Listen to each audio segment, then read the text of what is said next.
Janata party Telugu రాష్ట్రాల నాయకులు వాళ్ళ అధిష్టానానికి లేకపోతే నిర్మలా సీతారామన్కి లేదా కేంద్ర ప్రభుత్వానికి చెప్పి అర్జెంటుగా సెటిలైట్ చేయించాలి. ఇవాళ రోజున హోటల్కి వెళ్ళి తినేటటువంటి వాళ్ళు తగ్గిపోయారు. ఇంటి దగ్గర కూర్చుని పార్సిల్స్ తెప్పించుకునే వాళ్ళు ఎక్కువైపోయారు. ఇప్పుడు జిఎస్టీ తగ్గిన విలువ వాళ్ళకి తెలియాలంటే ఇదివరకు ఎంత ఉందో ఇప్పుడు ఎంత ఉందో తెలియాలి. లేదా ఇదివరకు కొన్నప్పుడు ఉన్న వాల్యూ కంటే తక్కువకి రావాలి.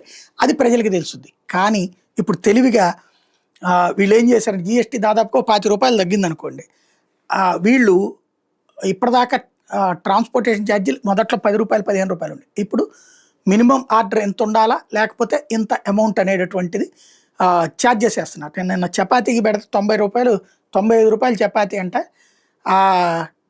ఇది వీళ్ళ ట్యాక్సు అన్నీ కలిపి ₹181 అంట ఒక చపాతీ. ఈ దరిద్రం ఎందుకులే అని చెప్పేసి హోటల్కి వెళ్ళి అంటే ₹45 పడింది నాకు. అదే హోటల్లో నేను ఆర్డర్ పెడదాం అనుకుంది. అంటే దాన్ని బట్టి అర్థం చేసుకోవచ్చు ఏ రేంజ్లో ఉంటుంది అన్నటువంటి. అంటే ఆన్లైన్లో పెట్టినందుకు అదే హోటల్ ₹90 అమ్ముతున్నాడు.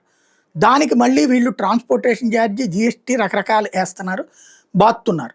అయితే ఇప్పుడు తగ్గినప్పుడు తగ్గాలి కదా. ఇప్పుడు ఈ స్విగ్గీలు జొమాటోలు ఏం చేస్తున్నాయంటే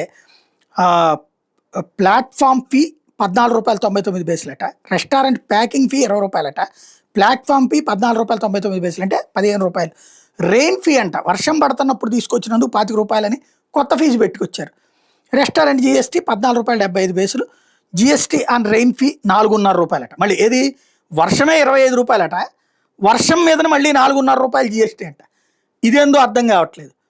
అంటే జిఎస్టీ ఫలానికి ఇప్పుడు ఏది ఒక వస్తువు ₹79.24 అయితే ఒక వ్యక్తి పెట్టినటువంటి పోస్ట్ అనమాట.